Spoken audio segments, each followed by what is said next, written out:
Get your films on with the Blurs. Once an idea has taken hold of the brain, it's almost impossible to eradicate. Unpacking movies has never been more spot on, woke, fire, and just plain lit. They are lit all the time. So if you're unsure whether or not to plop down some cash for a film, check out the Blurs. When a man with a 45 meets a man with a rifle, the man with a pistol is a dead man. Brondo's got what plants crave. It's got electrolyte. You really only need to hang mean bastards.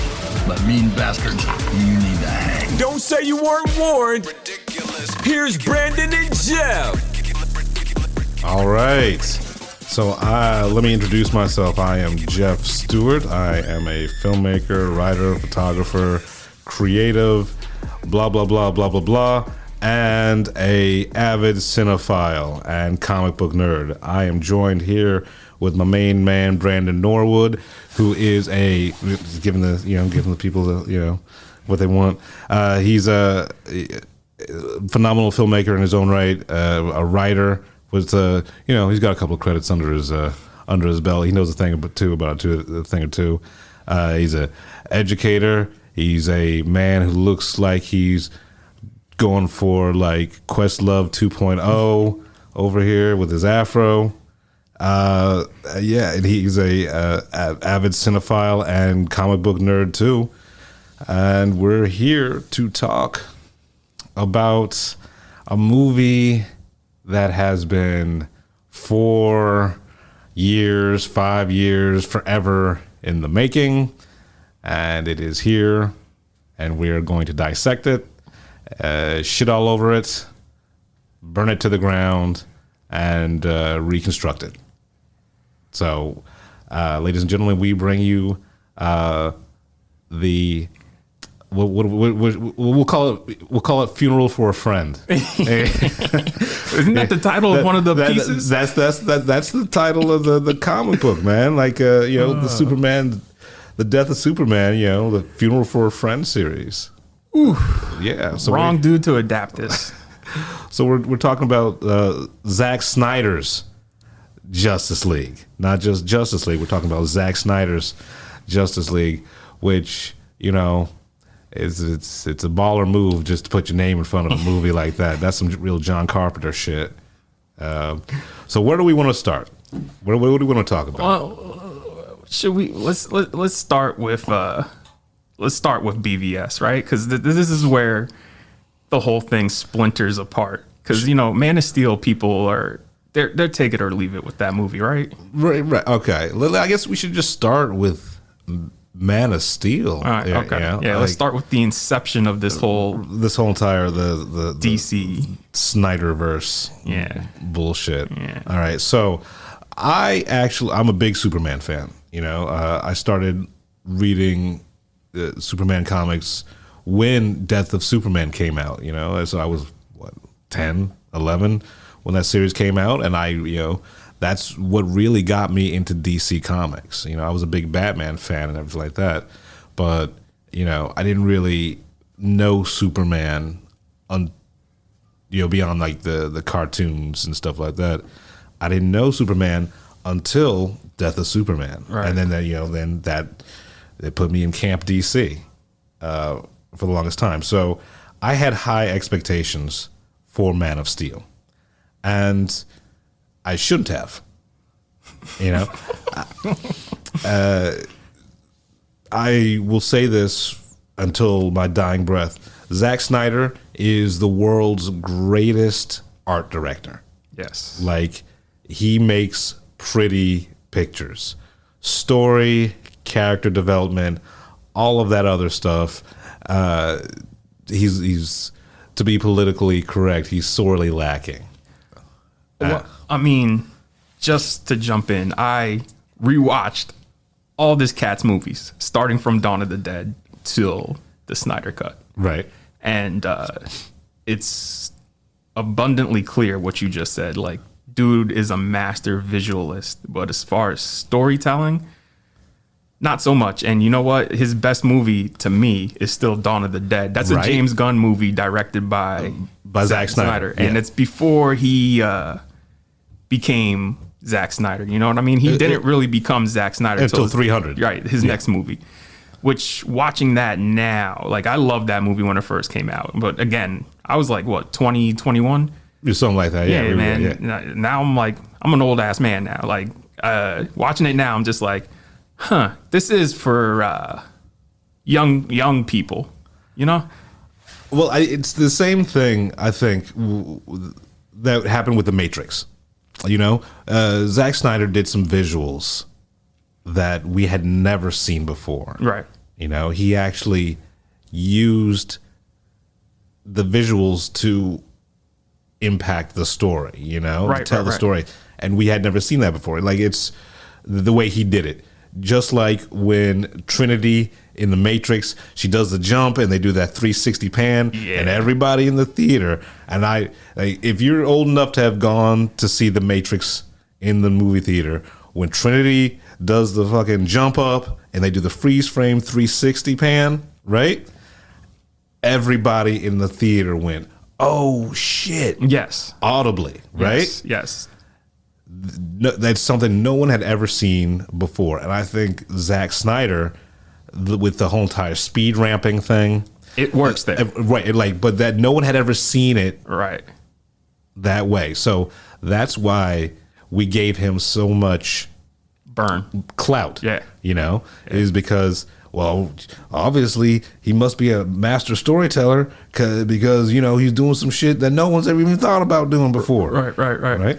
But if you going back to 300, I read Frank Miller's 300 right after I saw the movie. Same. And you know what? Zack Snyder's a great visual stylist, but it's panel for panel.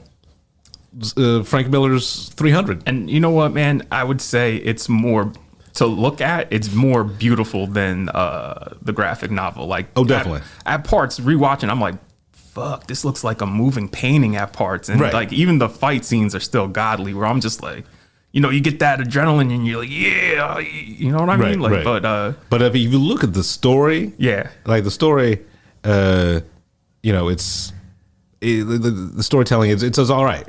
And the low key racism the jingoistic like rah colonialism. Also, bullshit. he added in like a few Snyder things in that. Like the only real monster in the graphic novel was the I forget what homeboy's name was. Not Xerxes, the Hunchback. The Hunchback, yeah. But you know, in the movie you got people with goat heads. There's like deformed women. The oracles are all deformed and they're raping like young girls because that's their thing. And it's just like, you know, that goes. As I moved on through his filmography, that's what I've learned. I'm like, Zack Snyder doesn't know what's subtle and what's not. Like, he makes his points and it's on the head. Even watching Justice League now, he's making a meditation about men and gods, and it is on the nose. Like, my man's is just not subtle. He doesn't know how to do allegories right, but, you know, and especially the one movie I would compare once we get into Justice League is Sucker Punch. Sucker Punch is ill-informed just from... Look, Sucker Punch. It is the world's best music video. It is like that. It is, but to actually look at it, to engage with the story, I could see what he was trying to do. Yeah. He was trying to be woke and a feminist. Right. Like, I get it. He was trying to make a feminist parable, but I was just like, bro, you are not the dude to make this movie, because imagine, when I watched it and after I finished watching it, I was like, let me put my headspace in that of a woman who would see this movie. I would be pissed. You know what I'm saying? Right. Like, bro, the main character has on like a Sailor Moon outfit with the skirt up to her like vajayjay, doing backflips and shit for no reason. Like, a lot of the movies just like, why? Right. And you know, I'm here for it. You know, like it's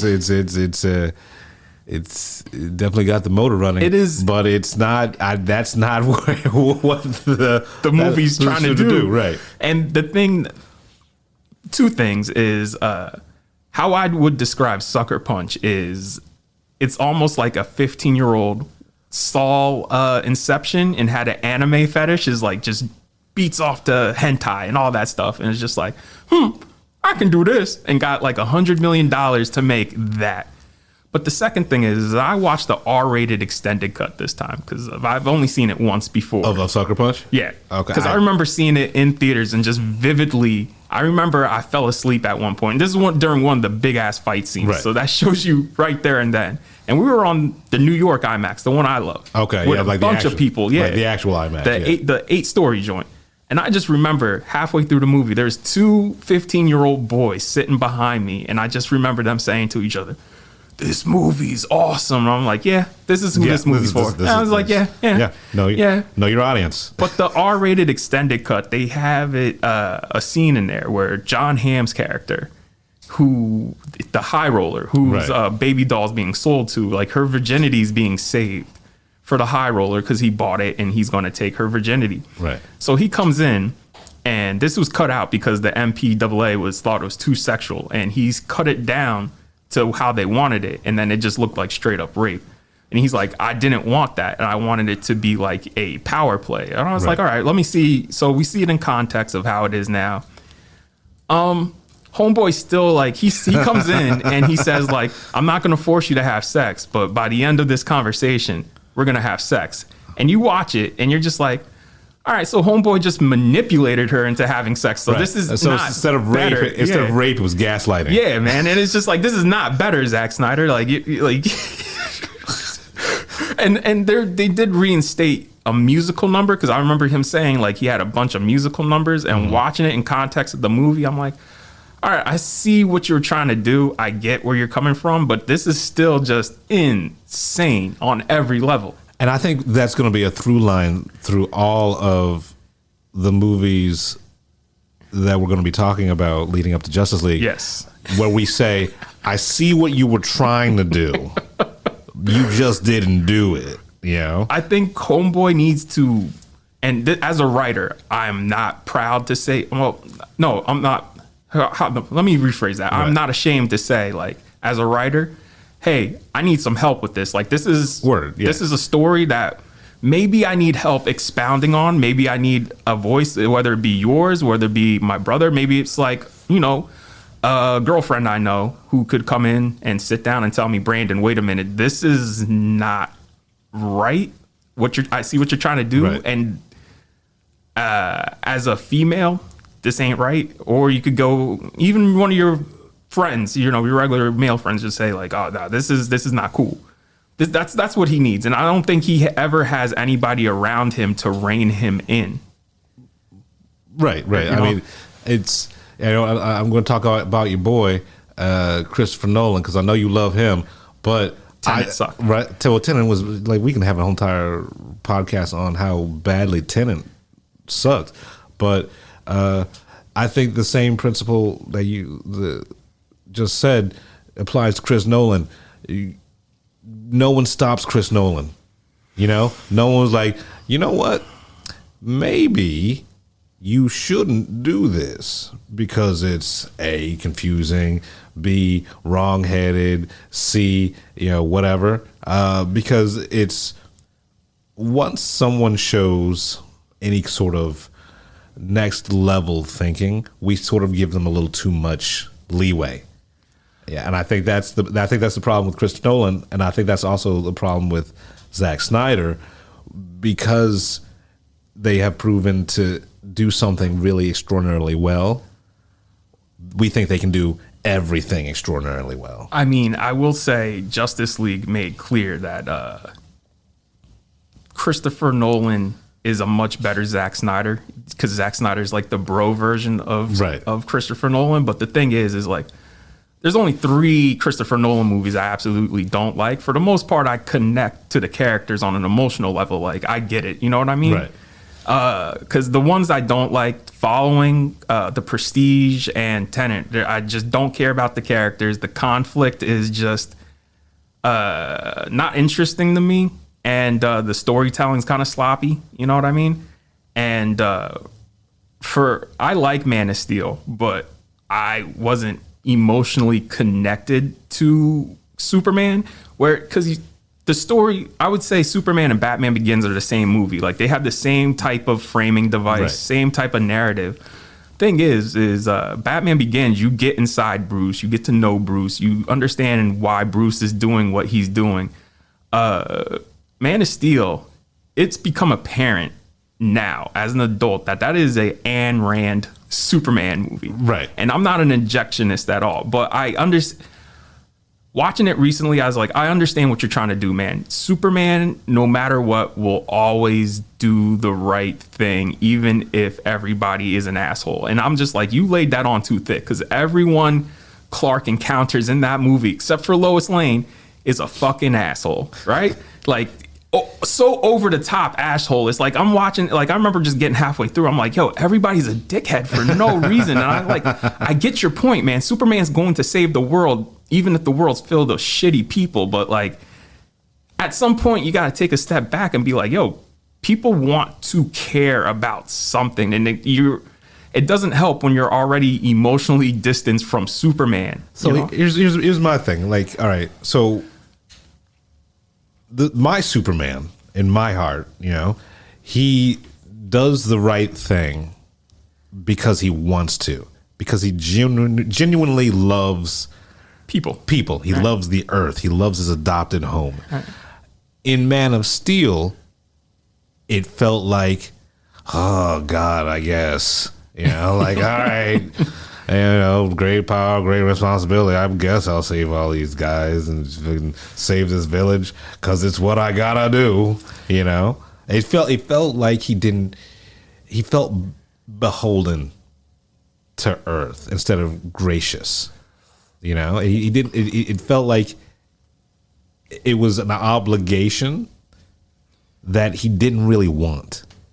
Well, I think that also comes back to the Zack Snyder himself and the fact that Mom and Pa Kent are like, they would be Randians, and they are right. Randians, because, you know, Pa Kent's like, maybe you should have let those bus full of kids die. You know what I mean? Save yourself.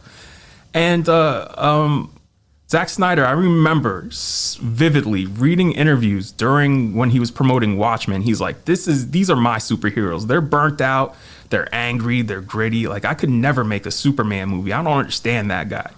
And I remember him saying, like, if I ever made a Batman movie, my Batman, he would be raped. Like, I vividly remember reading that and thinking, wait, let's go back to that. What did he say? Batman would be raped? Yeah, because it comes, that tweet I sent you where that one film critic said he liked Joss Whedon's Justice League. I remember him quote tweeting that and said, you like the Saturday morning cartoon.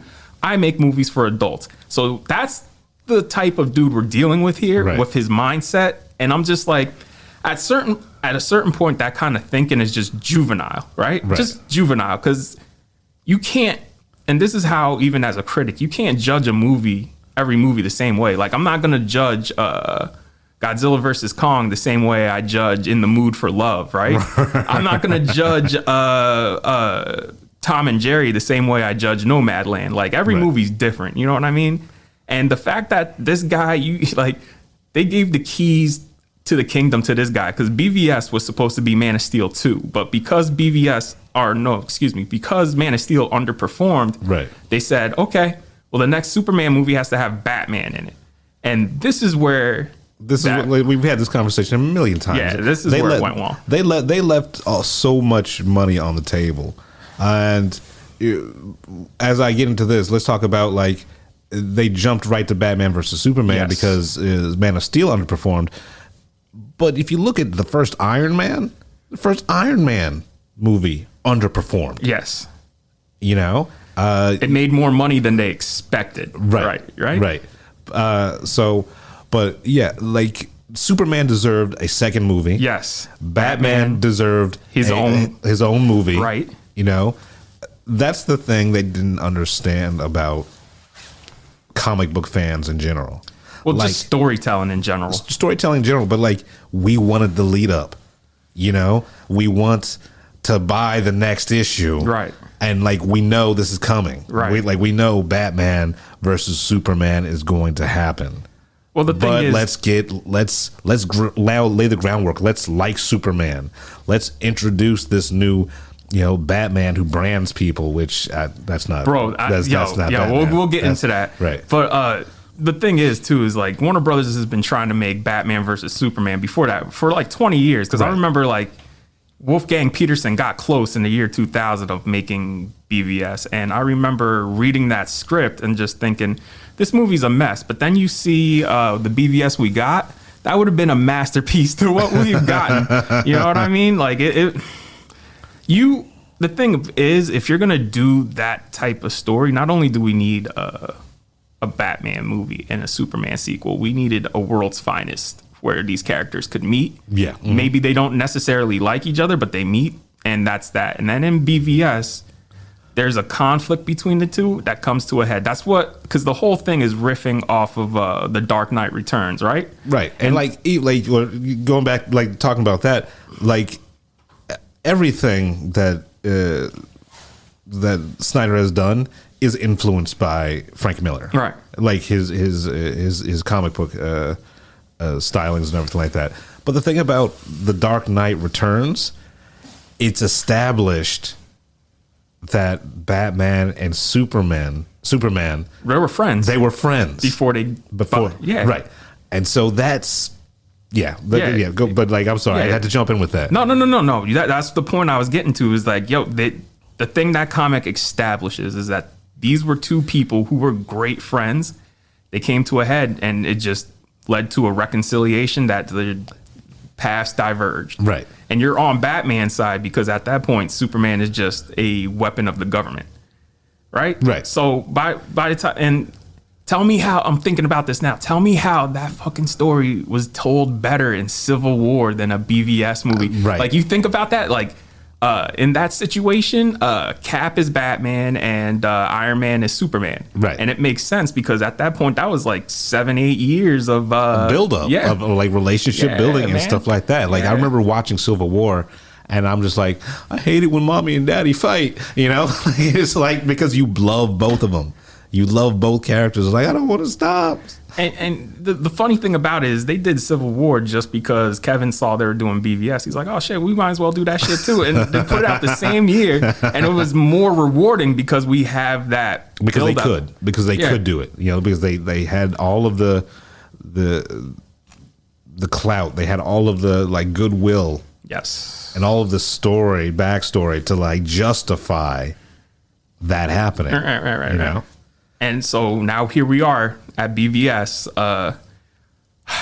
That movie to me is, and Jason Mantzoukas said this, it is like looking and living in Russian brutalist architecture. And you're just like, okay, I can understand how this is made. I can understand why it's made, but get me the fuck out of here. And for me, the way I would describe it is being clubbed to death like that. I remember going to the press screening, which was in Dolby Cinema, the chairs rock because they got subwoofers in the chairs, and it's in Dolby Atmos, and that fucking shit was so loud. I just remember seeing that was like being beaten down, like Batman and Superman had clubs and just beat me for 2.5 hours. And I just remembered after the movie was over, I was just like, bro, if I was in a depressed state, I would have went home, filled the bathtub up with water, got the razor blade, and just, because that movie just makes you feel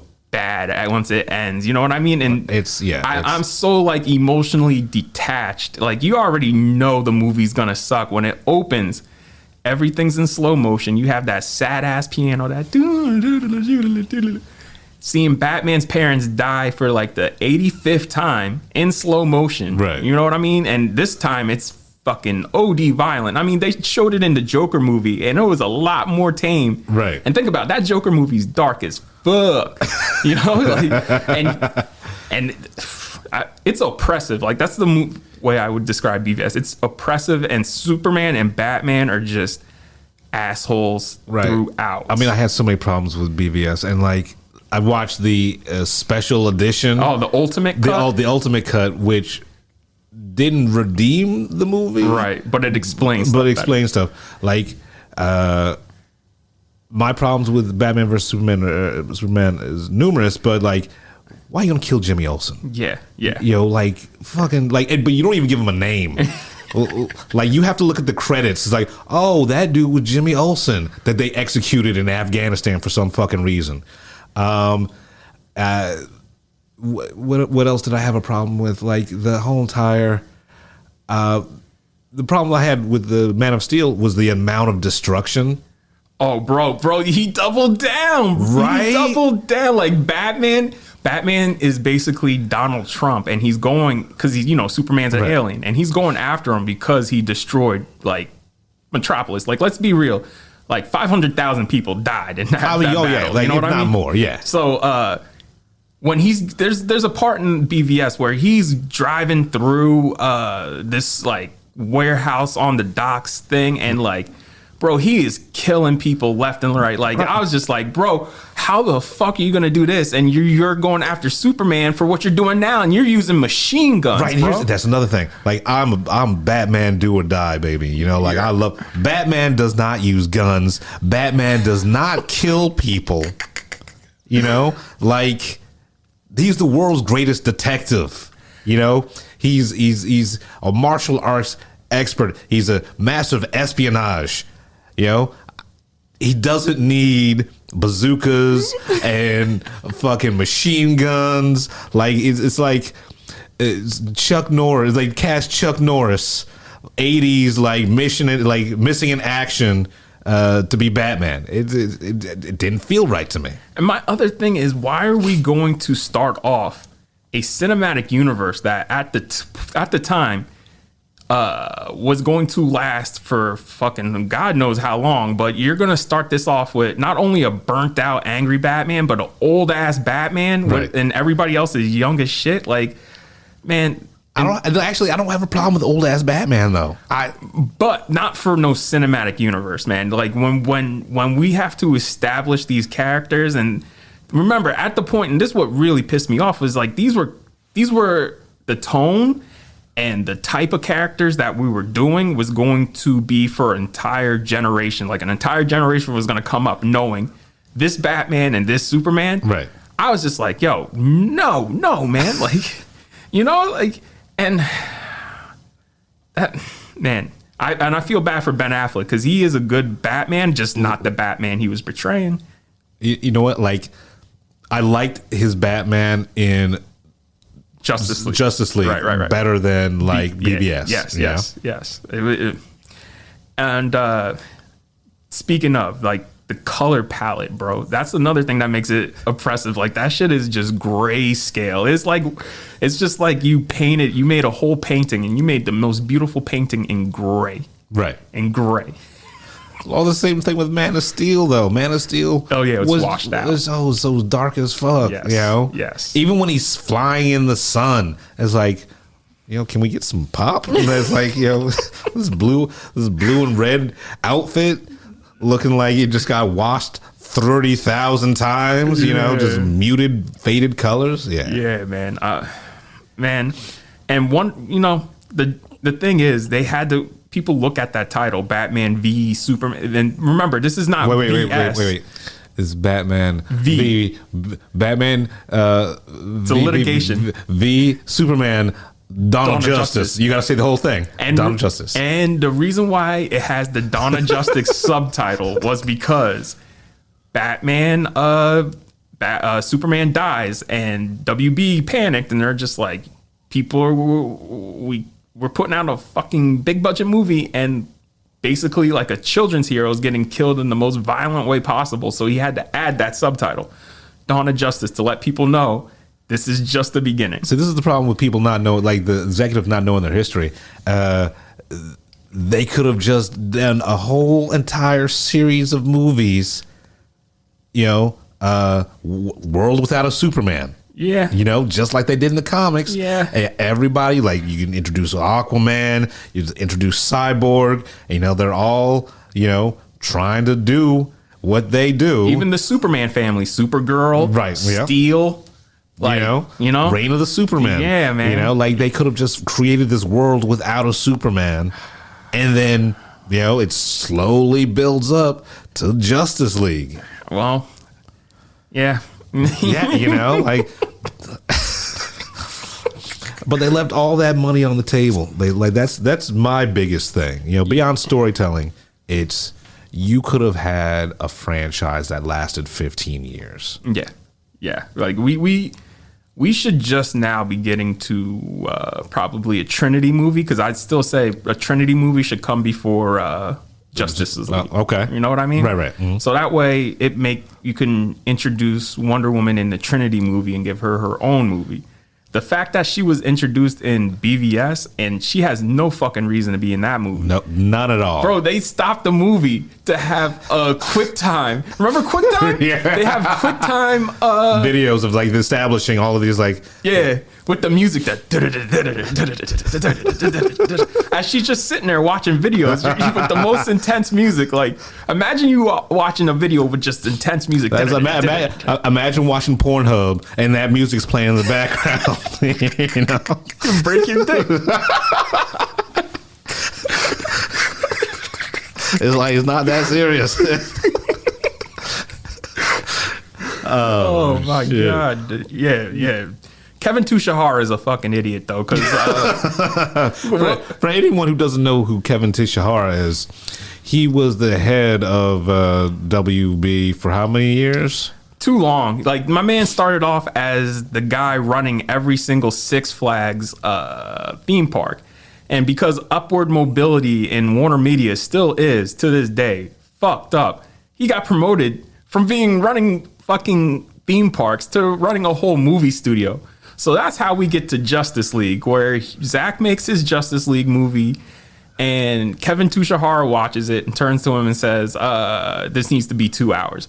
Look, if I'm running a studio and somebody gave me Zack Snyder's Justice League and I watch it, and by the end, the time credits roll, the last thing I'm thinking is this shit needs to be 2 hours. Because I'd just be like, bro, this is no way going to be 2 hours. Like, I'd be like, we could possibly get it to three. Yeah, like a nice 3 hour joint we could put it in theaters. Because the other reason he fucked up is, like, my man's was going through some shit. Like, I hope nobody goes through what he went through with his daughter committing suicide, right? Right. So he had to leave the movie on top of the studio just fucking with him. You know what I mean? Because there's only so much you can take before you just break between a personal crisis and then just constant interference. Right.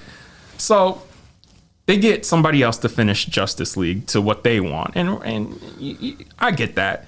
But why the fuck would you get Joss Whedon? Like, the last person I would think to replace, like, you look at what Zack Snyder made and look at Joss Whedon made. Like, this is the last. That's why you don't get Ang Lee.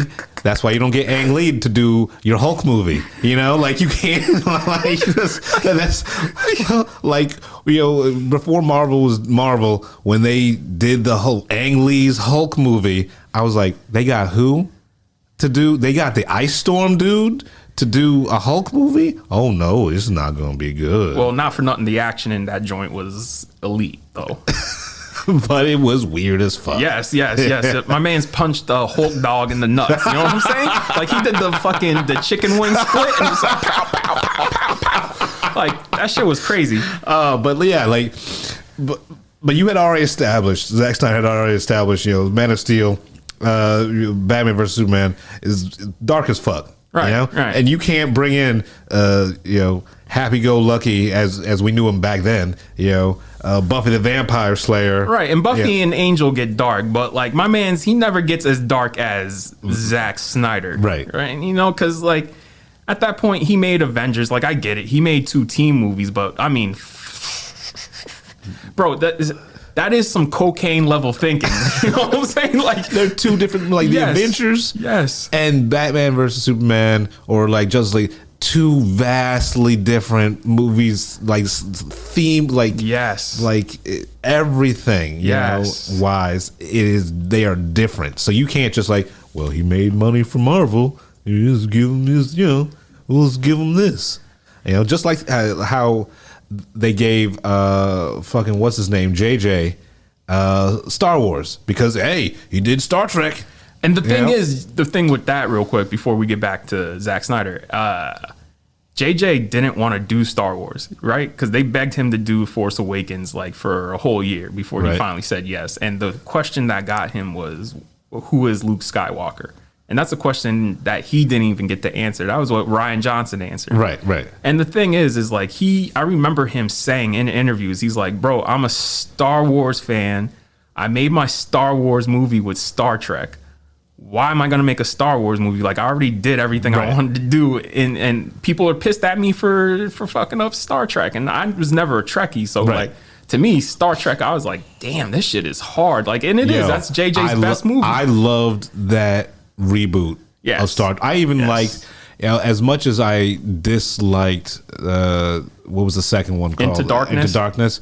It had some missteps, but like if you take away your history with Star Trek, it is still a good quality sci-fi fun action movie. See, I had this conversation with my brother the other day. The problem with Star Trek Into Darkness is it's two different movies rolled into one. Right. It is Wrath of Khan, and then it is a 9/11 allegory.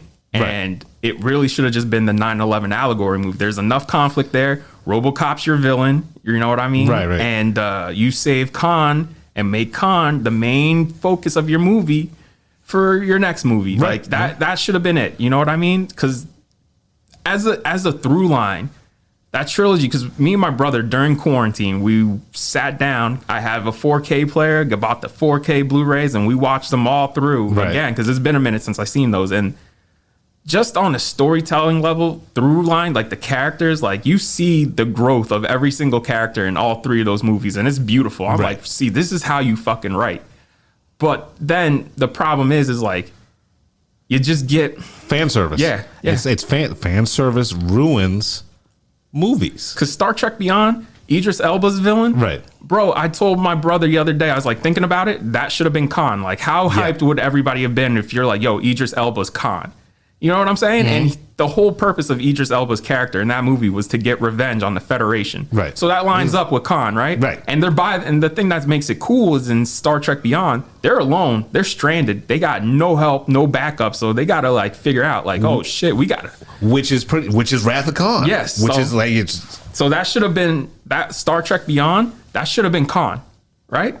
And you do it. It's not copying Wrath of Khan because it's a totally different storyline.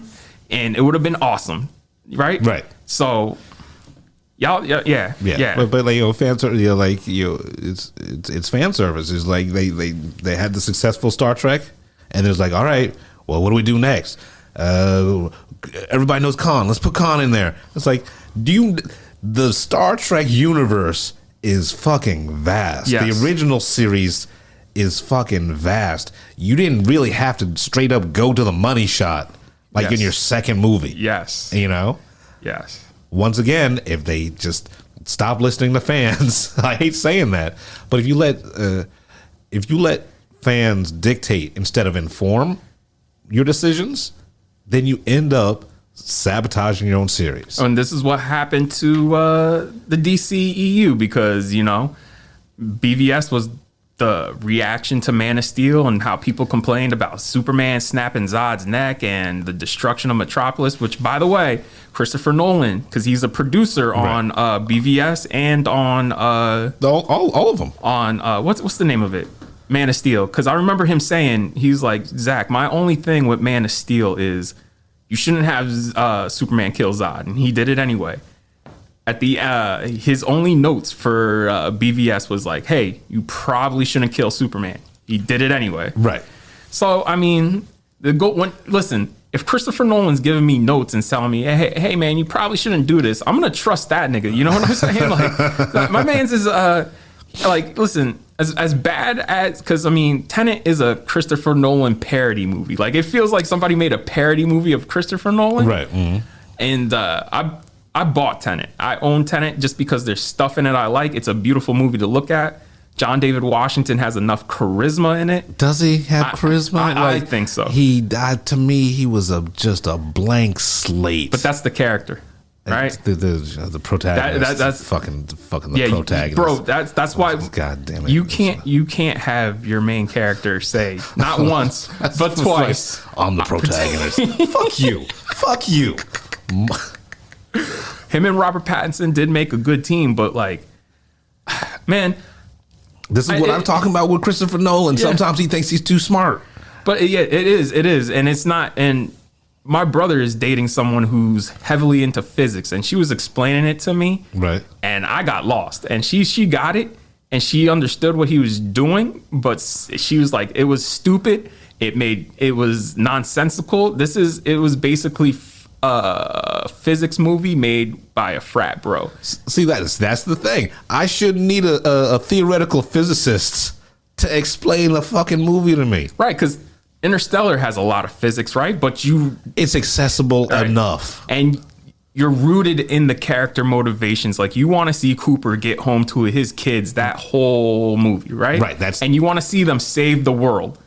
I don't know what the goal was in Tenet until like my third time watching it. Because it was to stop what, nuclear material or some bomb or some shit? It was to stop a theoretical war because they were going to nuke the MacGuffin, which is called, and I kid you not, the algorithm. So they were going to nuke the algorithm, and it was going to destroy time itself because the people in the future. The people in the future. Keep on. The people in the future. They said the climate control has gotten out of hand. Yeah. Climate. Yeah. They said You gonna nuke the climate with the algorithm? and they sent the algorithm to Andrei Sater, the Russian dude, to build the algorithm so that way he can destroy the world. And they pick him because he's evil and he's gonna die anyway. Because he's Russian. Yeah. Because he's Russian. Bro, and you know what, man? He was like watching a cartoon, and the thing is, like, But he's the only dude who looked like he was having fun. I don't know, man. I don't want to watch a $200 million movie that also has domestic abuse in it. Because, like, me and my brother, we kept looking at each other in disgust. Like, when Homeboy takes off his belt and puts the cufflinks in the belt loops to make brass knuckles, I'm like, bro, why do you need to beat a bitch like this? And then later, when he beats her again and he spits on her, I'm like, bro, I don't want to see domestic violence in a $200 million blockbuster. You know what I'm saying? Like, Elizabeth Debicki's beautiful. The last thing I want to see is her getting beaten by Kenneth Branagh of all people. Wait.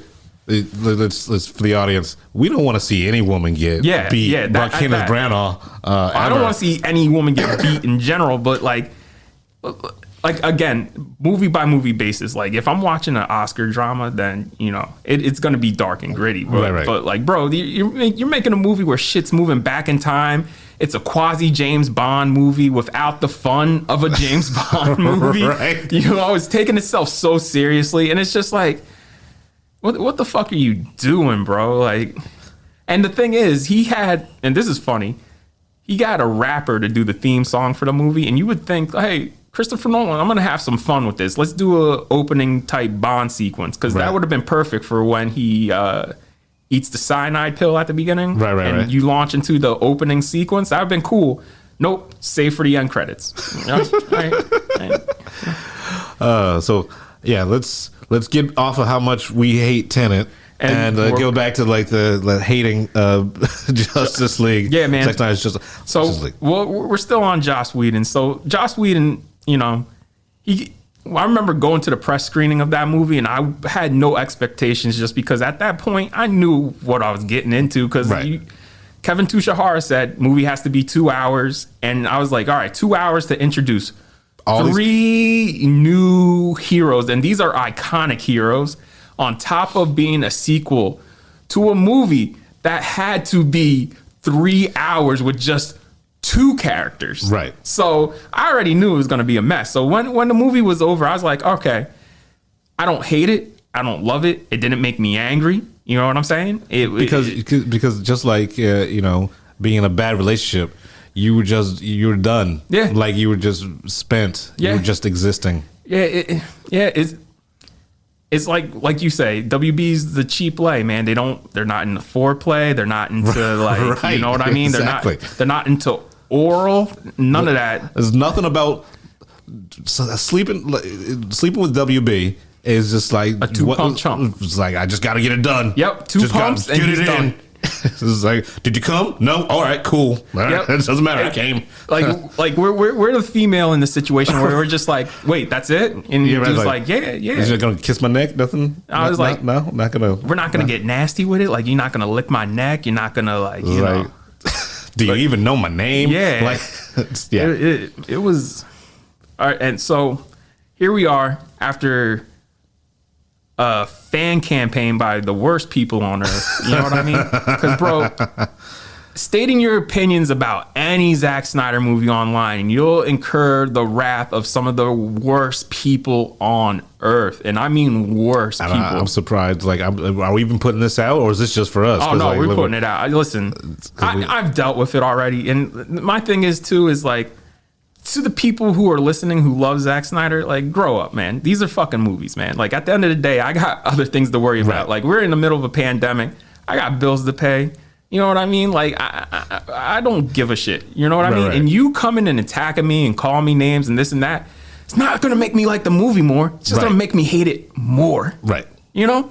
So you're not doing anybody any favors. And we could all, and me and you, we both know somebody who loves these movies, and to him I'd say grow up, you know. Like, at some point you got to grow up and realize, like, these are movies. And this is the same for Zack Snyder as a filmmaker, and I've learned this very early. Not everybody's gonna like your shit, and that's fine. You know what I mean? Like, some people are gonna like it, some people are gonna hate it, and you know what, you just gotta roll with it. You gotta say, well, you know, you did what you did, and let's go move forward. Yeah, man. Like, David Ayer, I remember he was getting shared on for Suicide Squad, but like he said, he was like, listen, it is what it is, you know, because, again, WB, they fucked up there. And honestly, I would have rather seen the Ayer cut than I would have seen the Snyder cut, because I could see what he was trying to go for. Like, that first Comic-Con trailer that came out for Suicide Squad is not the fucking movie we got. Yeah, I mean... God, and it makes sense for Suicide Squad to have that tone and be R-rated, because those are super villains. Right. It's a totally different vibe. Yes. Like, everybody's supposed to be an asshole. Yes. You know, like, you're kind of rooting for everyone to die. Yes. You know? And as much as Jared Leto gets shitted on, I feel bad for him, because Homeboy was supposed to be the villain. Like, in the third act, it was supposed to be the Suicide Squad versus the Joker. And, like, Homeboy got, like, what, 2 scenes in the final product. So I think the music video for Rick Ross's Purple Lamborghini had more of the Joker in it than the fucking Suicide Squad. You know? So the fact that they don't, I mean, at this point, what does it hurt to put out the Ayer cut? Because WB said they're not going to do it. I'm like, fuck it. At this point, you guys caved to the worst people on earth and put out a 4-hour Justice League movie. You might as well just put this shit out. Right. Here's the thing. This is why the United States doesn't negotiate with terrorists, because once you negotiate with terrorists, everything is fair game. Yes. Like, you can't release the Snyder cut and just take a hard stand on the Ayers cut. Yes. You know? Yes. It's like, no, man, you caved. Yes. Like, yes. So here we are in the middle of the pandemic with the 4-hour, 2 versions of it. The 4-hour Justice League movie. I watched both versions. Right. If you guys don't know, there's a black and white version, and I shit you not, I'm trying not to laugh here. It's called Justice's Gray Edition. The movie is formatted for 4:3 because, and I know a lot of people are like, why the fuck is it in this square? It's because he pillar boxed it. Because it's supposed to be IMAX. Yes. Yeah. And there's only like a handful of IMAXs in the world. The one that we go to is one of them. There's only a handful of IMAXs that can be shown that way, where the movie can be shown that way. And guess what? When you buy shit on DVD and they keep the IMAX formatting, you know they crop it to 178. It's not the full 143. They don't pillar box it because they want to recreate the IMAX experience at home. So when you watch Dark Knight on 4K Blu-ray, or even Star Trek Into Darkness, when it takes up that full screen, that's the IMAX. And then when it goes back to letterbox, that's the normal shot stuff in regular 2.39 aspect ratio. I don't know why you would pillar box a whole fucking movie. Like, even Hunger Games, the second one, if you buy the Blu-ray, They keep that arena sequence in full IMAX. It's in 1.78, so it takes up the whole screen because there's Blu-rays that do keep that IMAX aspect ratio. Some of them don't. I mean, they did the same thing for Wonder Woman 84. Yeah, when they streamed it, I remember watching it on Christmas Day on HBO Max. That opening sequence and then the last sequence were shot for IMAX, and they kept the 1.78 IMAX aspect ratio. Patty Jenkins didn't pillar box the shit because it's fucking stupid. If you want to recreate the IMAX experience for home, you have to just crop it to what the TVs can do. Right. You can't. There's no way you can recreate an 8-story image and decide, hey, I'm gonna pillar box this, because then people are missing the entire point. Like, Zack Snyder doesn't understand IMAX. I remember watching a behind the scenes of him explaining IMAX. The bat signal was at the top and Batman was at the bottom. I'm like, bro, for you to see that whole image and process that image, you have to be sitting literally in the last row of the IMAX, or else you're going to be looking at that and you're going to be like, you're just going to see. You're just going to be looking up and down. Oh. You're going to see the middle, which is just going to be clouds. You're not going to see Batman, who's going to be at the bottom of the frame. And you're not going to see fucking the bat signal, which is going to be at the top of the frame. Homeboy does not know how to. Well, no one knows. No one knows really how to use IMAX. Well, IMAX, the best uses of IMAX are used for action and immersion, right? Not for like information. Not for talkies. Not for information. Like I did the dumbass thing and went to the one we love going to, the 8-story IMAX, which is the biggest IMAX in North America. Lincoln Square to see Tenet, because I wanted to see that building blow up. So you saw that in IMAX? Yes. Man. And the whole time I was watching it, because I ate a couple of edibles, because I was like, I'm not going to be sober for this. I don't give a fuck. You're not going to understand it anyway. So exactly. So I ate a couple of edibles, and then I just started to take it in, because at this point it would have been like a long ass time before I was in a theater. So it's overwhelming to see a movie, to jump right back in. So, and remember, I was sitting in where I like to sit, which is the last row of that theater. Right. So I'm taking it in, and I realize how Christopher Nolan's framing for IMAX. He frames so all the information's in the middle, and then you get all the cool shit that's not necessary, not needed, at the top and bottom, right? Right. So that way, like, he immerses you in the action, or he immerses you in the aerial shots, and you're not missing anything from the story. Watching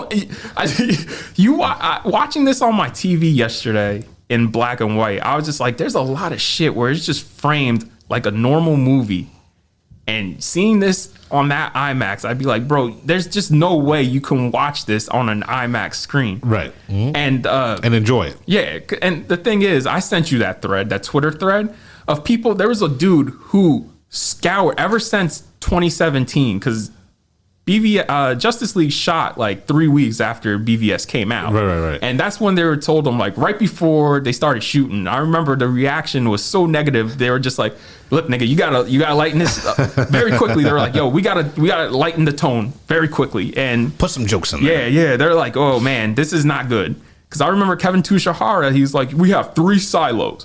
One's gonna be Lego, one's going to be Harry Potter, and one's going to be DC. And our DC movies are going to be serious and no jokes. And I just remember everybody's like, sure, okay, all right, sounds like a bad idea. But and guess what? All 3 of those silos are dead, right? Because Lego's at another studio about to be made by Paramount, I think. Paramount or Universal. Did they?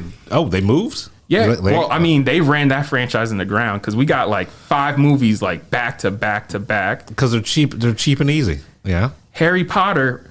I mean, when I go see a movie called Fantastic Beast and Where to Find Them, I want to see some Fantastic fucking Beasts. Yeah, that would be nice. Not no like grayscale, like dark world building mythology. Like, bro, the fact that this is covering the Wizarding world and not the Fantastic Beast says everything. And now you have to deal with JK's problems on top of that. Like, I'm a Harry Potter fan, right? So like the fact that like that she's problematic and a turf, and she can't even write her own mythology, right? Like, she's retconning her own shit in these movies. It's just like, okay.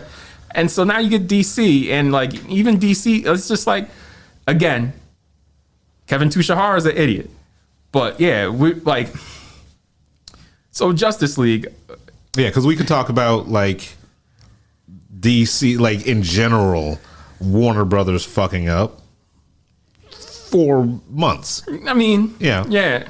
It's very clear that we needed an Aquaman movie, we needed a Flash movie, and then you could get away with having Cyborg's origin story in this version.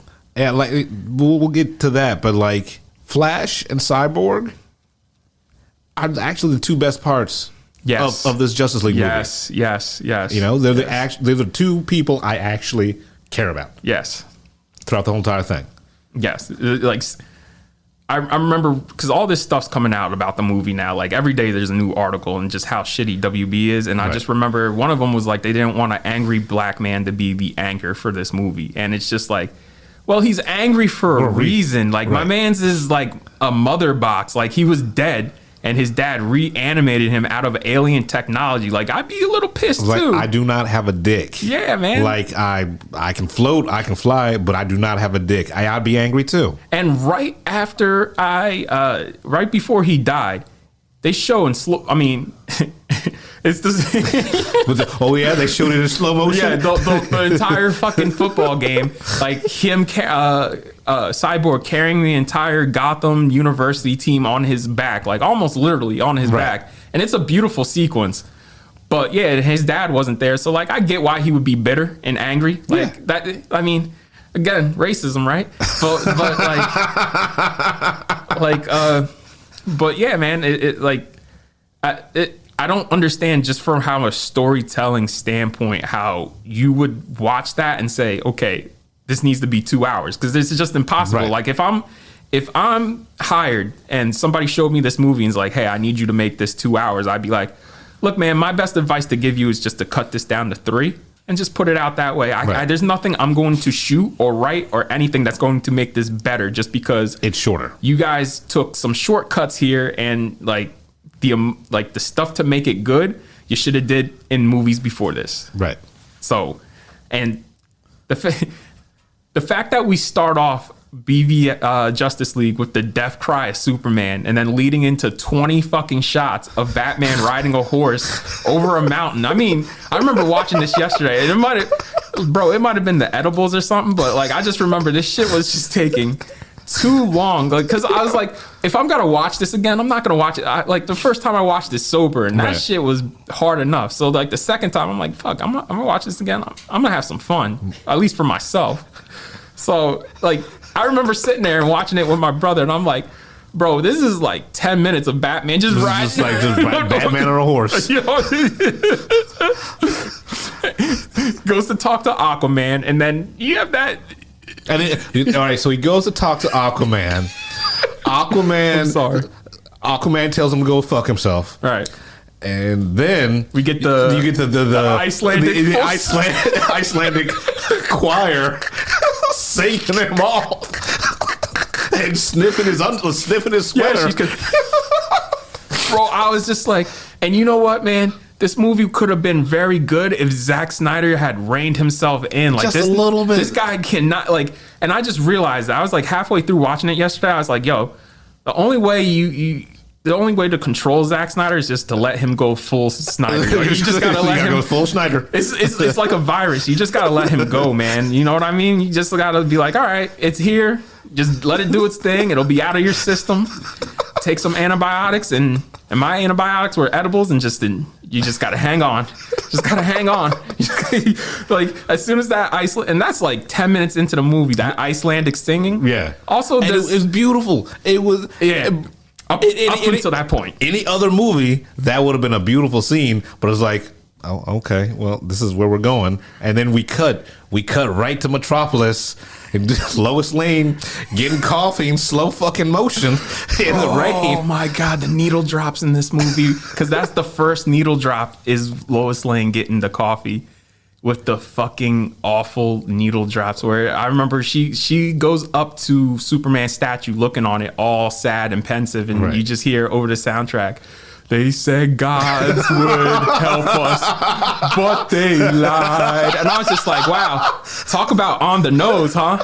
That was super on the nose. And I looked at Trey, and Trey's like, yeah, I know. Like, Trey likes the movie, and like I get why people would like this, but he even admits, he's just like, yeah, Zack Snyder, He's on the nose. That's the only type of, like, he wants to be smart, but homeboy's on the nose. Like, come on, man. Yeah. Like, Look, and let me preface this by saying I did not hate this movie. I didn't either. And that's not because I went into it wanting to hate it. You know? I didn't want to feel the way I did after BVS. That's my only thing. And did I feel that way? No, miles from it. Yeah, I enjoy, like, once I stopped trying to make sense of things and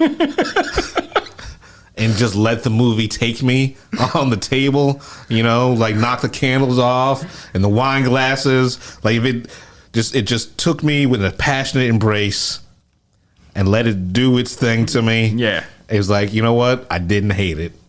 It's just the pacing of the whole thing too. Like, bro, this did not need to be 4 hours, especially with the 30-minute epilogue that just kept going. We'll get to the epilogue. Oh my God. In a minute. But like, I was having this conversation with someone the other day, and we were talking about this cut of the movie, and I'd said to them, I don't know exactly what was different, but I just know it was longer. You know, like they got rid of the whole entire Eastern European family bathtub bullshit. But like, the opening of the Whedon Justice League was awful with Batman on the rooftop with that robber. You remember that? with the banter, like, you know, if I was Kevin Tushahar watching that movie, I'd feel like it's like I made Job from Arrested Development. I made a terrible mistake.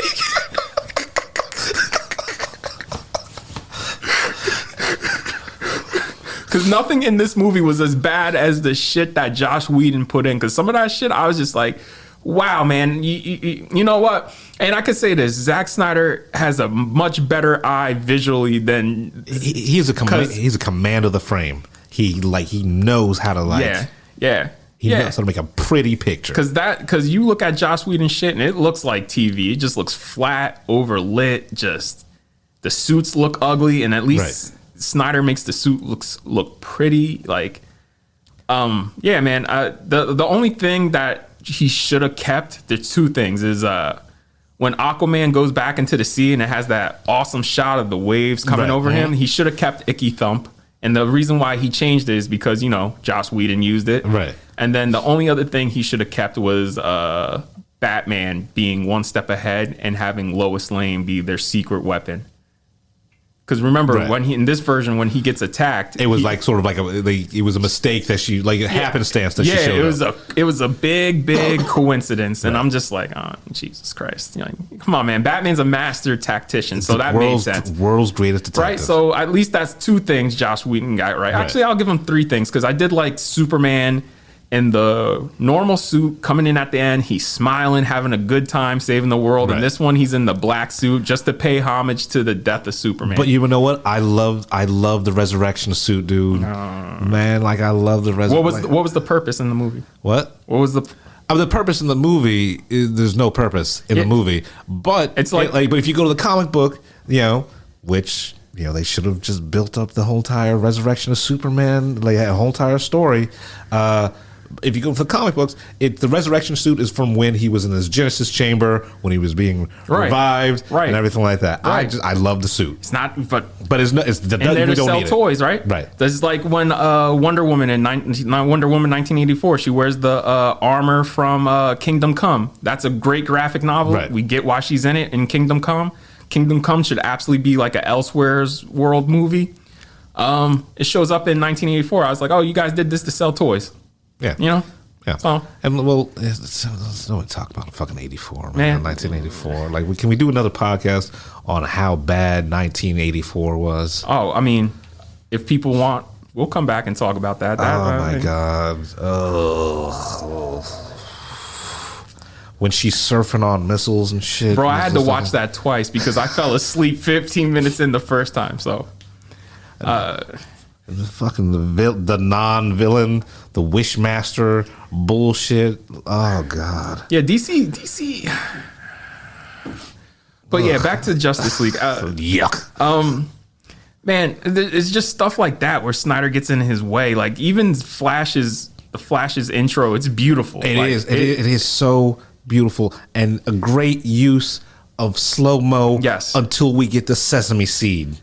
And then like it's a little creepy that Barry, instead of saving this girl's life, like I get it, she's hot, right? But my man, you should not be caressing her face as her head's about to be split open 5 ways to Sunday. You know what I'm saying? It was a cute romance. It was not rapey, it's not as rapey as Wonder Woman raping the Steve's ghost body. Can I just say this real quick too? Yeah.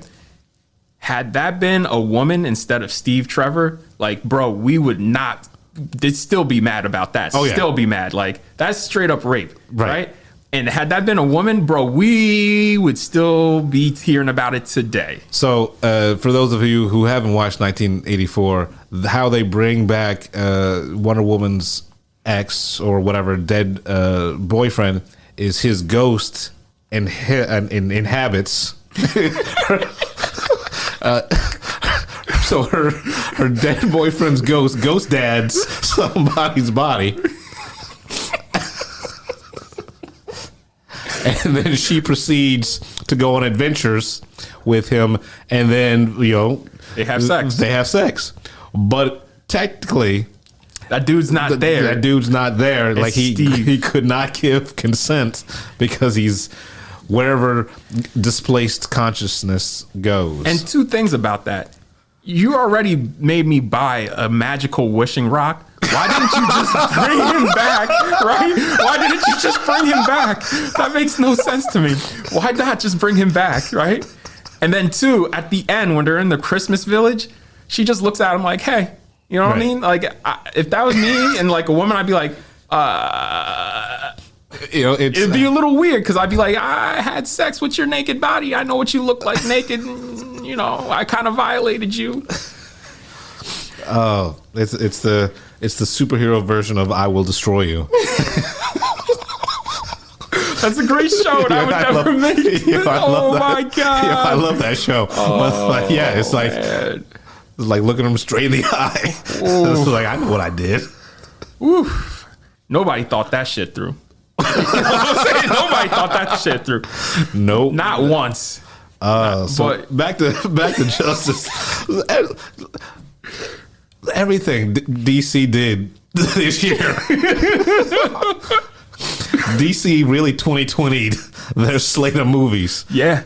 I mean, I think Suicide Squad will be good just because it's James Gunn, and I trust James Gunn. And the early word is the movie's amazing. So James Gunn doing weird shit is what made Guardians of the Galaxy fantastic. Right. You know, like just let James Gunn do James Gunn. Well, see, that's one I'm going to go make sure I see in IMAX because James Gunn said, oh, yeah, we shot with these IMAX cameras, so it's in IMAX format. And the trailer alone is just, let's forget about the content. Like, there's shots from that trailer I would take in, like, frame. I was just like, bro, this movie looks amazing. Just visually. Yeah, and it's gonna be weird, it's gonna be funny, but funny in the right way. Bro, the dick joke that they were doing, like he's like, if this beach was full of dicks, I'd probably eat them all.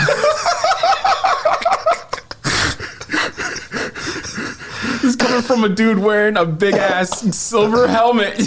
So I cannot wait for James Gunn's Suicide Squad. I think DC should just do that for all their movies. From now on, like Patty Jenkins, Wonder Woman, 1995 with no rape, with no like now with no rape. That should be a tagline now with 100% less rape.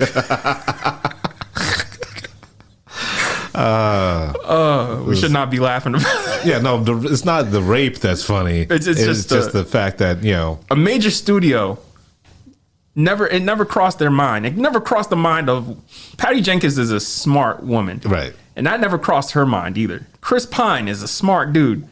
Never crossed his mind. It's just like the fact that nobody stopped and said, hey, the logic here is fucking awful and this is just not politically correct. And honestly, they just could have cut it. Yes. They could have cut the scene. Yes. And, it's a cute ghost dad moment. Like cute, like, The dead lover inhabits another dude's body. All right, cool. They go on adventures. She still put him in precarious situations, but at least it's not a serious violation.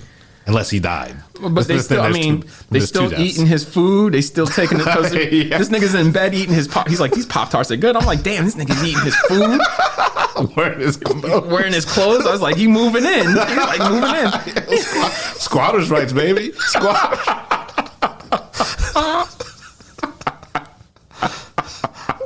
Possession is 9/10.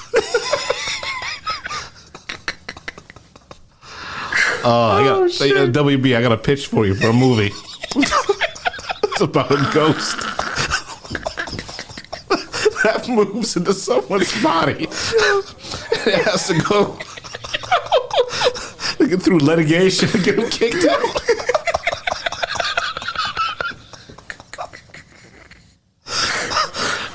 I mean, we might as well. There's a Batman v Superman. It's not even versus. It's just V, like a fucking. That's like some like family court type. I think I think WB should just like go real weird with it, like with how they did with Joker. Wow, Joker is pretty much a King of Comedy remake. Yeah. They should do that with all their movies. They should do a Lex Luthor movie. It's just a remake of Wall Street. But the mountain of cocaine, right? They should have him do the whole "greed is good" speech. yes. Remake. I don't know. Good. Like, what other mobster movies? Goodfellas. With the Penguin. With the Penguin. Yeah. Goodfellas is the Penguin. Kramer versus Kramer is Batman v Superman. Also, could we just real quick? How much of Clark is a psycho that he jumps into the bathtub with his fucking shoes on? I'm like, you're a gross motherfucker, man. That's so gross. That's so gross. You walked in 5 types of dog shit. Yeah, man. Like that's ew. Like if I was Lois, I'd be like, we're gonna rethink some things in this relationship. Also, the pregnancy test. Yes, I was just about to bring that up. The box that says force majeure. I only buy force majeure pregnancy test condoms. It was act of God. Some shit happens. Oh, the fact that it said force majeure, I was like, oh, Zack Snyder, you. God damn it. Oh my God. At that point, you just got to be like, all right, man. By the way, do you know what that was going to lead to? What was? So Lois is pregnant there, right? And the original script was Superman was going to get cucked by Batman. So fuck you. Fuck you. While Superman was dead, Lois found comfort in Bruce's arms, and she was pregnant with his kid. And by the end of the trilogy, because that's what turns Superman bad and what makes him go under the anti-life equation. So by the end of the, as he called it, his 5-movie trilogy. Fuck you. That's not real. That's Bro, not the I swear to God. At the end of the 5-movie trilogy, he was going to say, hey, I'm not your dad. This is who your dad is. And he's going to take him to the Batcave and say, like, we need another Batman because Bruce dies at the end of whatever this was going to be. So imagine hearing that. Like, if Zack Snyder came to me and said, like, this is going to be the end, I'd look at him and be like, are you smoking crack? Like, are you fucking high? I was like, we cannot do this. We cannot have fucking. So he changed it, right? So what it's now, so if we continue down this road and the Snyderverse continues, Lois is pregnant with Superman's kid. Right. And so what makes him turn to the anti-life equation is that Lois dies. Right. And Bruce could have saved her, but he didn't. He decided he wanted to save himself instead of saving her. So he turns evil. So by the end of this whole saga, they take him. It's still the same thing. They take him to the Batcave and it's like, yeah, we need a new Batman. You should be Batman, son. And he apparently Bruce and not Bruce, Clark and Lois's kid has no powers. Oh, okay. Even though in the comics, their son is Superman. Like, they're Superman together. He's right. Superman. Like, Jonathan Kent's Superman, Clark Kent's Superman. There's 2 Supermen. And Jonathan's more powerful than Clark because he's a hybrid. He's half Kryptonian, half human. Right. Let's talk about my man how do they pronounce it? Darkseid? Desaad or Darkseid? Darkseid. Okay. All right, let's talk about Darkseid. All right. How this dude, like they introduced him as the big bad, instead of just Steppenwolf in this. Let's talk about how dude has a gets his ass whooped on planet Earth, loses his loot, and just forgets where planet Earth is for 2,000 years. Bro, that's what I'm saying. He picked a pretty precarious time to come back because there's a whole span there where there's nobody protecting Earth. There's no Superman, no Green Lantern, because they show Green Lantern in that battle. Right. Mm-hmm. The old gods are basically done. It's just Amazons and Atlanteans, and they're beefing. They're So like the fact that he waited till a Kryptonian came to Earth and died don't even matter. Like, bro, the fact that that there's a Kryptonian was there, that should make them shook. Like, nah, we'll leave this alone. But like, how did Earth's mightiest heroes defeat Darkseid in this huge, massive battle, which we'll get into the battles scenes later. But then he just bounces, doesn't try to come back. Yeah. Like sneak in during the middle of the night or whatever like that. The fact that he doesn't know that they're on Earth. He knew where they were. I mean, like he acted surprised, when Steppenwolf found them on Earth. It's like, oh, the place where I left them. You found them where I left them. I don't know, man. It's leaps in logic in a lot of this stuff. Like, even Aquaman, right? Let's get into Aquaman real quick. The air bubbles. Like, that's one thing I can say James Wan did right. Is like he had them. It looks like they're not holding their breath. It looks like they're breathing underwater. It looks like they can talk to each other without making air bubbles. Zack Snyder's movie, making air bubbles.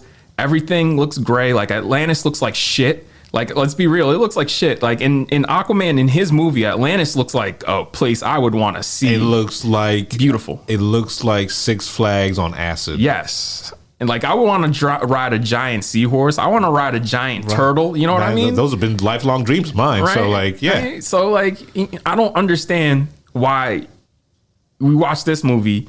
Mira has a British accent, right? Which I found curious at best. Right. Vocal has long hair, which William Dafoe should never have long hair. Willem Dafoe can do whatever he wants, man. But, like, he's always going to look like Willem Dafoe. I met Willem Dafoe and I told him, like, bro, you're like one of the greatest actors to ever do it. And he was like so humbled and so pleased. So like, it stands true. Like, he's still great, but it's just the design, the costume design in this movie and BVS sucks. Especially my thing, real quick to BVS, Batman's suit sucks. That suit is straight from Frank Miller. Yeah. And what works we learned the hard way. What works in a comic may not necessarily work in live action. Right. And a Hulk like Batman doesn't work in live action. Like, a type of Batman that works in live action is like a lean, muscular Batman, not like a roided up hulking. Plus the bat symbol looks stupid. The ears are like little nubs. And like, I could get past all of that. I'm just glad there's no guns this time. Well, yeah. Well, he still uses alien guns. Right, but still, all right, it's aliens guns. It's what it is. But how do you feel about the violence in this? Because this is the R-rated adult, quote unquote. How did I feel about the violence? I didn't have a problem with it. Like, they added the digital blood in some scenes. Like, the battle scene with the Athenians and Steppenwolf, when he first steals the first mother box, it just went on too fucking long, man. I mean, that's a lot of this movie where I was just like, that's my biggest problem, is that it's just poorly paced. Yeah, it was exhausting. Yes. It was like 25 minutes long or something like that? I mean, we get an hour into this movie before we get a big exposition dump from Wonder Woman, and I was like, I said this to my brother yesterday watching it. I was like, they should have structured this like the first Lord of the Rings, where that exposition dump is right at the beginning of the right. movie. And you know what that does? That sets up the world. You get this crazy ass battle 2 minutes into the fucking movie. Like the worlds of men and elves came together and you see them fight. And I remember seeing that movie because I had no idea what the fuck Lord of the Rings was. I never read the books. Right. And I remember seeing that in theaters. I was like, what the fuck is this? So I was like, bro, this movie just started and they already like Just going at it. yeah, right. and the dude, and then Sauron came out with the mace and was just like, blow, blow. I was like, that battle sequence in the Age of Heroes should have been the prologue. Yeah. Right? Yeah.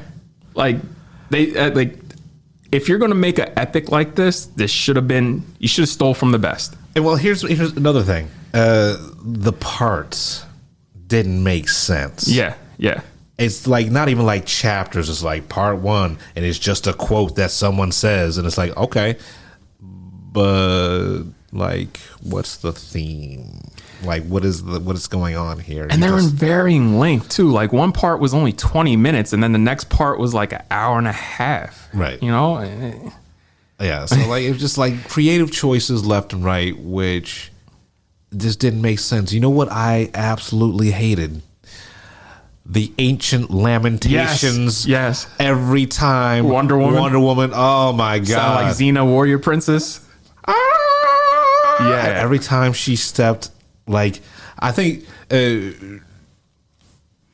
Yeah, I don't even I can't. Yeah, even, I don't know either. I don't even know, because man. it's not in his version of BVS. Neither one of Wonder Woman movies have that. Right. You know what I mean? Yeah. So like the fact that they decided to stick that in, I was just like, man. And I get it once or twice. Snyder, you know? it's Snyder going full Snyder, man. That's like Right. Another creative choice. The slow motion. it's too much. It's too much. This movie would have been 3 hours if they got rid of the slow motion for no fucking reason. Well, somebody asked the DP, they're like, why so much slow motion? And he just said, hey, it's Zack Snyder. Honestly, he's just like, he's like, if you're making a Zack Snyder movie, you expect to do slow motion. He's just like, it's just Zack Snyder, man. He's like, I have no control over that. And the flourishes in the slow motion like that. I cannot get over the macro shot of the sesame seed flying off the bun towards the camera when the truck driver is reaching for his Big Mac. I mean, I didn't need all that. I didn't need that. That would have been a cool sequence had we had a Flash movie before that, right? Right. Because somebody else pointed this out. They're like, Barry Allen, and it's very cool to see. He's moving so fast that the glass, he just touches it. Right. Glass shatters.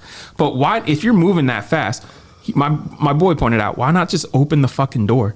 Like, why create more, especially since you're moving so fast, your shoes burned off. And I love that. I loved that. And I love that when he stops himself in the asphalt, Right. the asphalt of the street is just crumbling.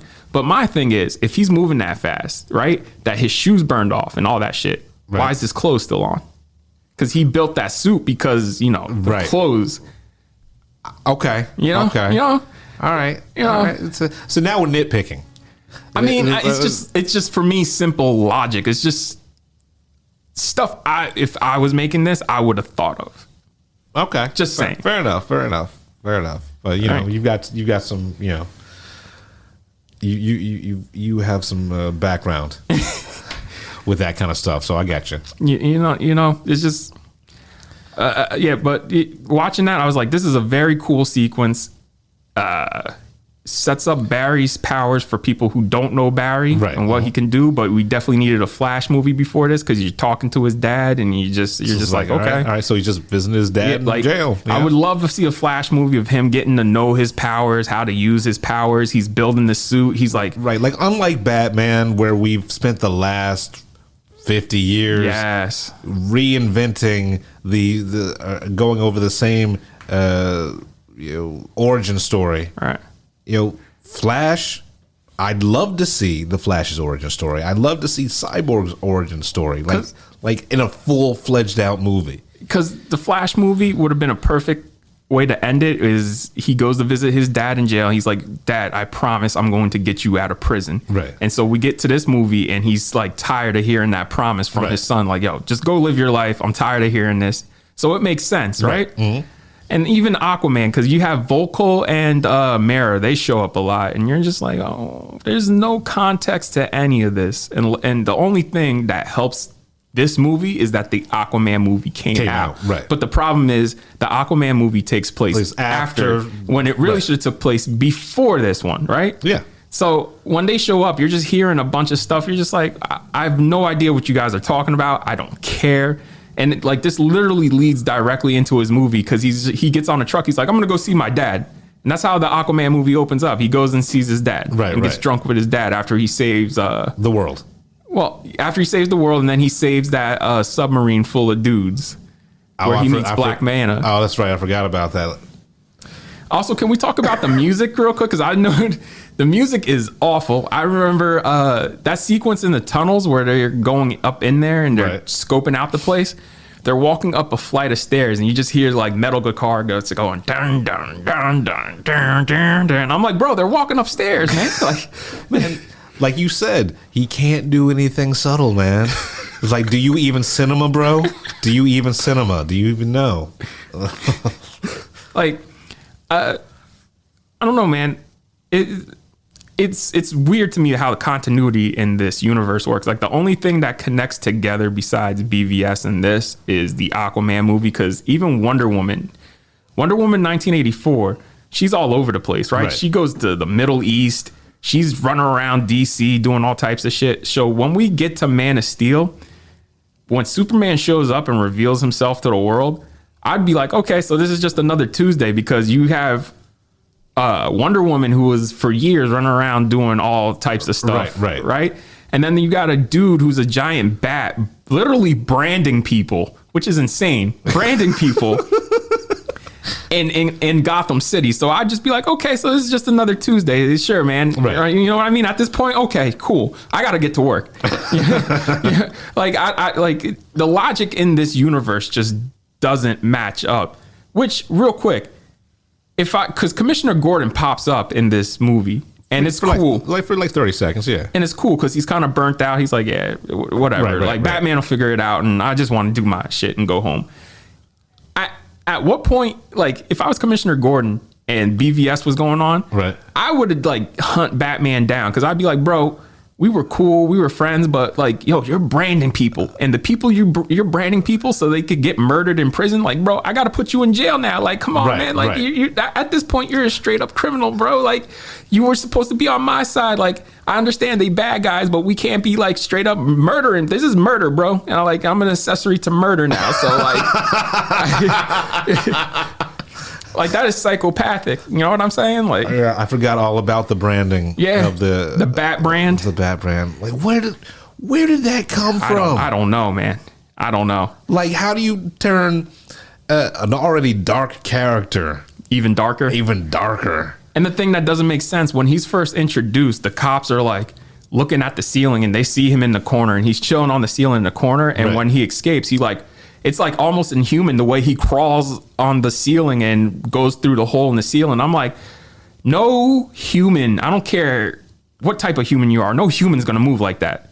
Well, he's got all sorts of technology, man. That makes him look like a fucking centipede. He went into his bat utility belt and he put on the sticky fingers. And he's but just the way he was moving, I'm like, no human moves like that. Right. You know what I'm saying? Especially if like it's supposed Spider-Man moves like a human when he's climbing up the walls. Well, especially if you've established that he's an older, burnt out Batman. Yes. He's not moving like that. Yes. Yeah, man. I mean, I watched that trailer for the new Batman, and that's going to be rated R, which is fine because you can do R-rated Batman. I don't want a Batman that's less than R. I want that he's a brawler. I mean, he beats criminals to death. Yes. With his bare hands. That can't be PG. I mean, I've watched that trailer for the new Batman 100 times where he beats the bricks off that dude at the end. And he's still moving like a normal dude. You know what I'm saying? I love that shit where he's like, who are you? He's like vengeance. He snaps the dude's arms. He's like, blow, blow, blow, blow.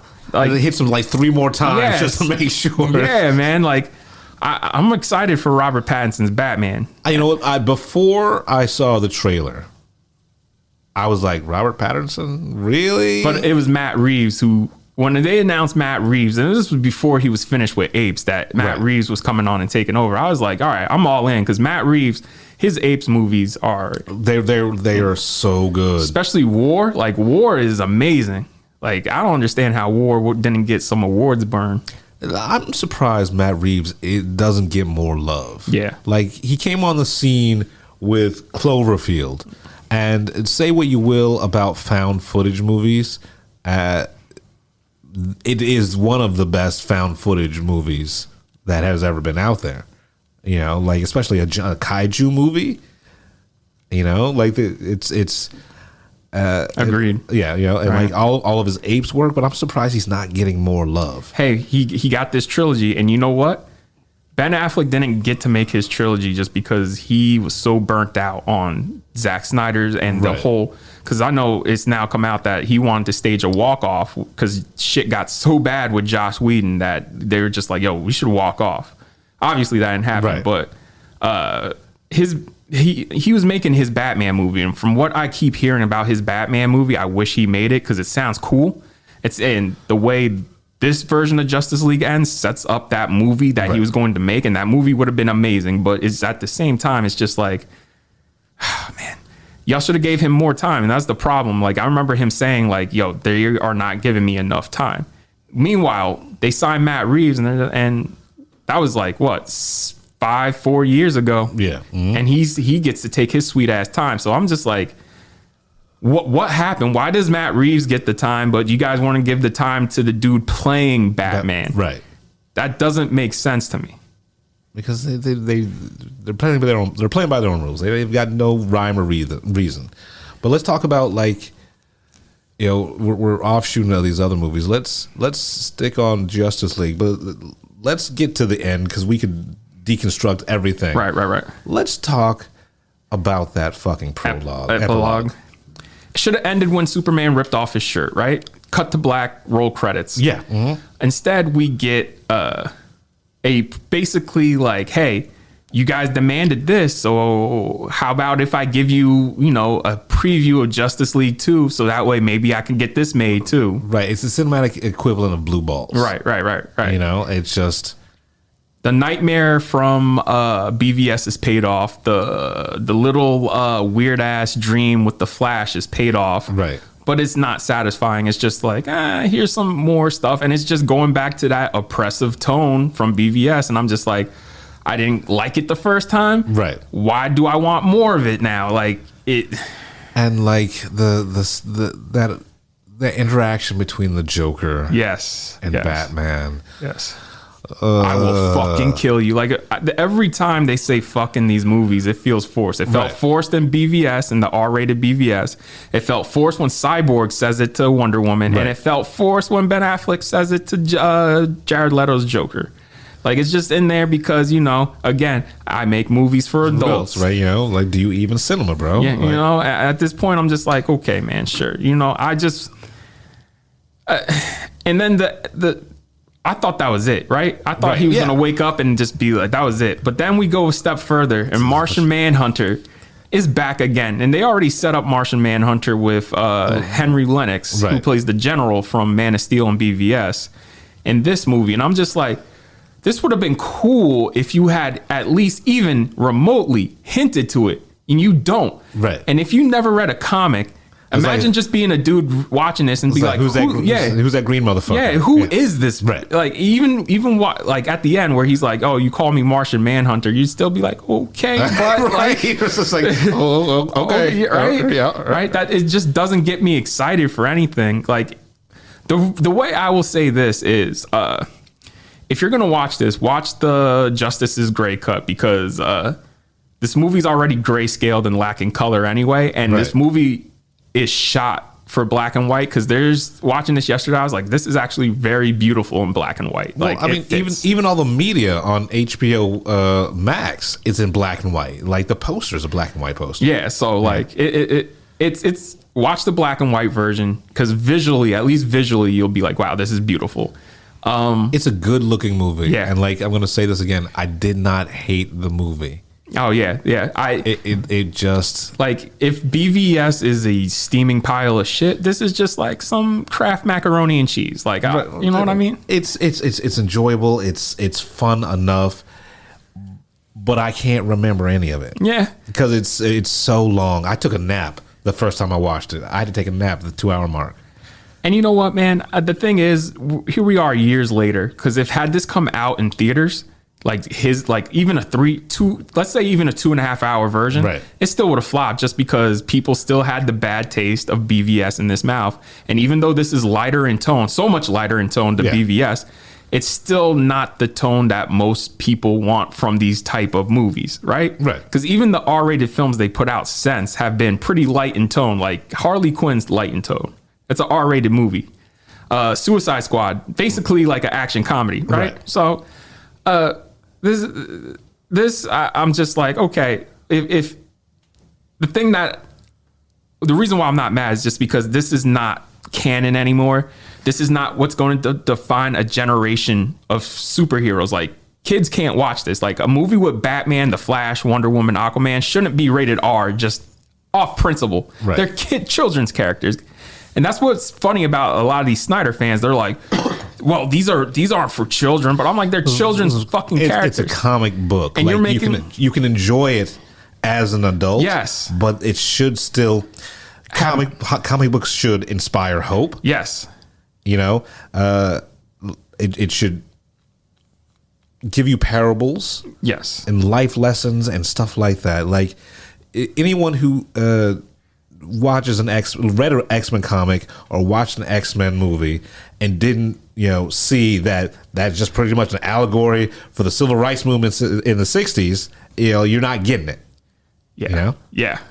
I mean, the fact, like I said, if this was going to continue and just be something on HBO Max, I'd be okay, because this is not what they're spending all their money on. Because at a certain point, I remember me and you we were pissed that this was going to be it for possibly decades. You know what I mean? Imagine a decade, especially through Trump and a pandemic, and we're sitting here like, okay, I can escape with a Superman movie. You watch these movies and you're just like, that's not going to help anybody's mental health, man. I'm going to tell you that right now. So like, I'm glad. So let this be, if this is successful enough to continue, let it continue on HBO Max. Have this be some Elseworlds bullshit. I'm cool with it. And like, I'm kind of sick of this, like this whole entire Snyderverse, resurrect the Snyderverse bullshit. And it's like, like I said, you can't give him to terrorists. Yeah, man. He says he makes movies for adults, but he has his Netflix movie coming out at the end of the month, and that looks goofy as fuck.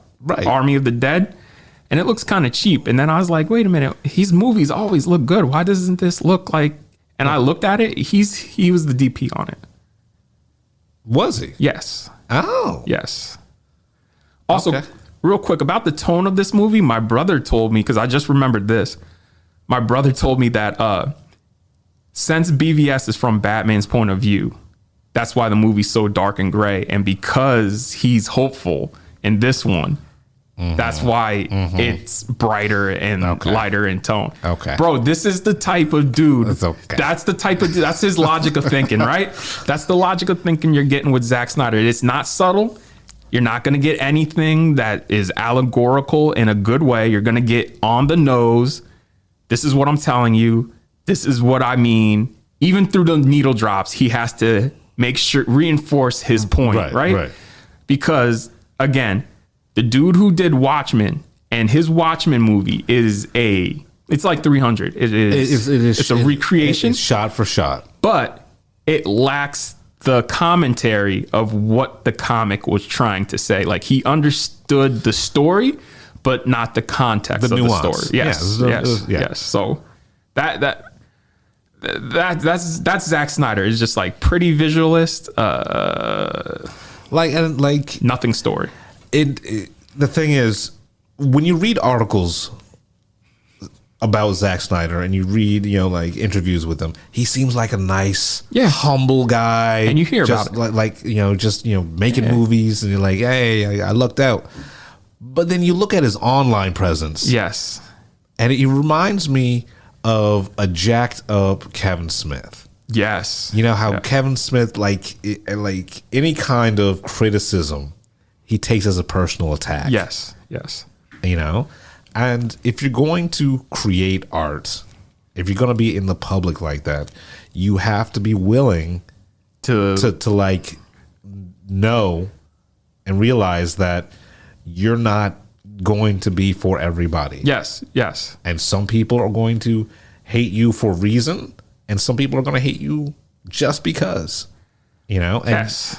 But you're still making movies. You're still winning. Yeah, because you're in a position that anybody would kill for. Right. Like, the thing is, there's people who love Sucker Punch. Like let's say I made Sucker Punch, critics hate it. Most of the world hate it, but it does have its fans. If one person likes it and came up to me and said, "Hey, man, I'm a real big fan of Sucker Punch," I'd be like, "Okay, one person liked it. I did my job. That's it." Like the fact that at least somebody liked my fucking movie, awesome, right?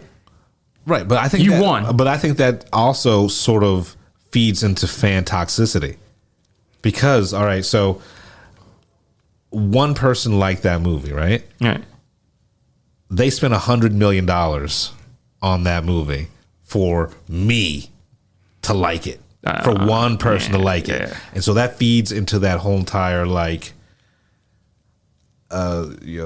justified anger because these movies are just for me. They spent all this money to make me happy, and I think that's where you get that toxicity, Right. you know, Right. and I don't know how to stop that because it's the echo chamber of the internet now. And it goes again to the online bullying thing, because I've endured it from just random people. And think about this, man. Like, I don't want to spend my time arguing with people who have no reason, because these people have no reason. Right. When you're coming at me and I don't know you, you don't know anything about me, and you're calling me all types of names, that's a lot of hate in your heart over a fucking movie. Right. And I just never forget, on Facebook, there was my boy, I'm not going to say his name, but I remember posting, I was like, yeah, I didn't like Sucker Punch, I hated it. And some ladies who he was friends with started making personal attacks against me. And I'm like, okay, I don't know you. I don't know who you are, and why are you doing this? And she said, you attack something I love. And that's the problem right there. Right. You can't separate art from reality, because this is not, it's a movie. It's not your friend. It's not your family member. It's a piece of cinema that you have no personal attachment to other than you liked it. Right. Like, you can love it. Right.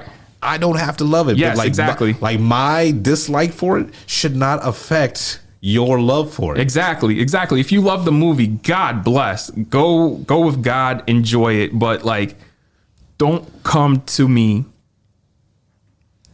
on a personal level. Right. And I think that's the biggest problem with consuming media in general now, and like the way we consume, we communicate, because especially now, since we've all been isolated for so long, because of the pandemic, I think we are taking ownership of things that you just bought a ticket for. You don't own it. You paid for it. Right, exactly.